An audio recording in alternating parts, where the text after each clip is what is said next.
Hunanreoli a Chymorth. Sut i reoli problemau coluddyn? Bydd y fideo hwn yn sôn am y problemau coluddyn y gallech chi cael yn dilyn triniaeth canser y prostad.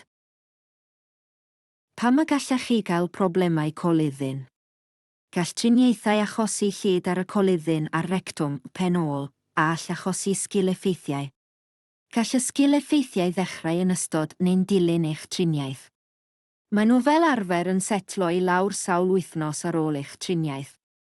Nid yw rhai pobl yn cael unrhyw sgil-effeithiau o gwbl. Beth yw sgil-effeithiau cyffredin y coluddyn?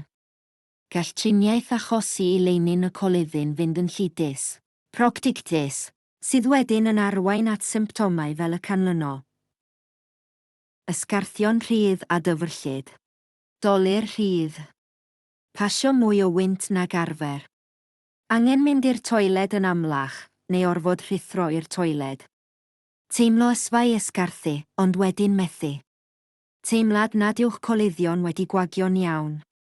Poen yn ardal y stumog, abdomen, neu'r pen ôl. Gweidi o'r pen ôl, mae hyn yn anghyffredin. Rheoli symptomau coluddyn. Gall byw gyda phroblemau coluddyn fod yn ofidus, ac nid yw'n rhywbeth hawdd i bobl siarad amdano. Mae eich tîm gofal iechyd ar gael i drafod eich problemau a dod o hyd i ffyrdd o ddelio â nhw.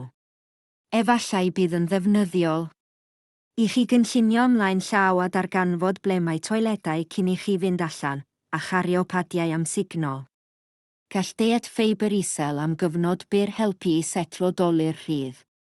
Gall cyffuriau atal dolir rhydd helpu gydag ysgarthion rhydd. Meddyginiaeth chwyddo ysgarthion i gynyddu swmp ysgarthion a rheoli'r coluddion. Gall bisgopan helpu i leddfu chwyddo a thyndra. Gall tawdd gyffuriau proctosedil leddfu poen rhefrol a lleihau cyfangu a rhedlif rhefrol. Gall poenladdwyr helpu i reoli poen yn y rectwm neu'r abdomen. Mae'n bwysig eich bod yn siarad â'ch tîm gofal iechyd i gael cyngor. Fyddan nhw'n gallu trefnu presgripsiynau ar eich cyfer llebon briodol. Cymorth pellach. Os cewch unrhyw broblemau gyda'ch coluddyn megis rhwymedd, dolir rhydd, neu unrhyw waed yn eich carthion, rhowch wybod i'ch tîm gofal iechyd. Os hoffech drafod agweddau ar y fideo hwn, cysylltwch â'ch tîm gofal iechyd. Gallwch ddod o hyd i ddolenni defnyddiol yn eich llawlyfr. Diolch.